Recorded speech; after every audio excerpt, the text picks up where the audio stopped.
ripping up an agreement with First Nations on building road access to the Ring of Fire region in favor of pursuing individual deals with the 9 communities, saying the move will speed up development of the mining project.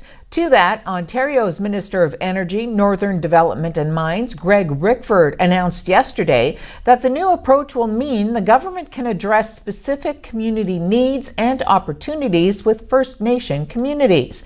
Greg Rickford, along with Soo MPP Ross Romano and Noront Resources President and CEO Alan Coutts, were in the Soo yesterday to announce that Noront has signed memorandums of understanding with First Nations communities in the Ring of Fire area.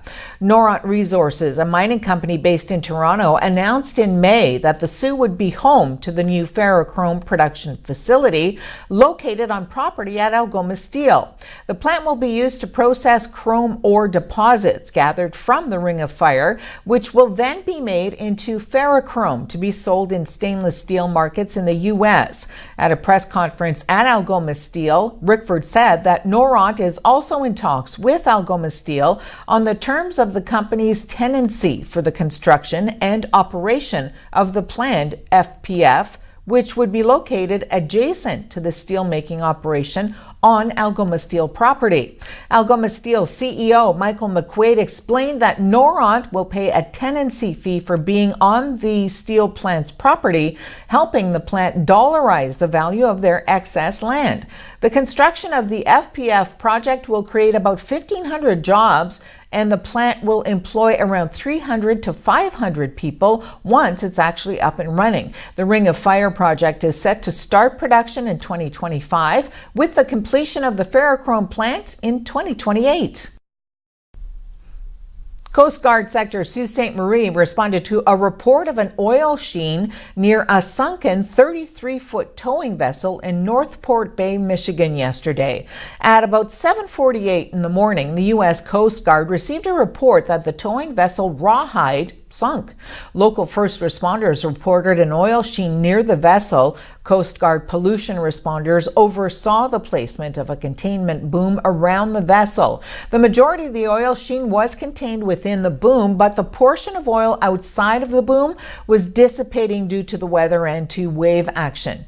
The owner of the towing vessel plans to commence salvage operations to refloat the vessel and pump off any remaining pollutants today when the weather is more favorable. The Coast Guard will continue to oversee the owner's cleanup and the salvage of the vessel. Pollution responders continue to endeavor to work with the owner of the vessel to determine the maximum potential pollution release. It's been determined that at the time of the sinking, the vessel was at anchor and no one was on board. Tropical storm Dorian threatened Puerto Rico with a direct hit today. As forecasters said, it made a last-minute shift in its path and could reach near hurricane strength in its approach to the U.S. territory. Dorian is currently located a few hundred miles east-southeast of Puerto Rico. It's moving northwestward and will likely pass near or over that island on Wednesday. Así que lo importante es que sepan que las agencias están listas y que estamos mejor preparados que cuando nosotros tuvimos ante nuestro ataque a nuestra isla del huracán María. Once it passes over Puerto Rico, moves into the Atlantic, and there's some very warm waters near the Bahamas.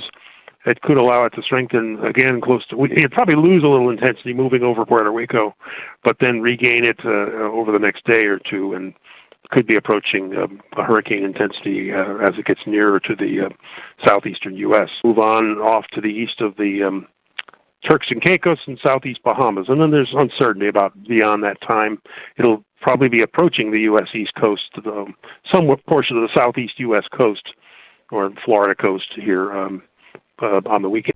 A government spokesperson said yesterday that Canada is forging ahead with trade talks with the South American Mercosur trading bloc, hoping to push Brazil to better protect the critical Amazon rainforest.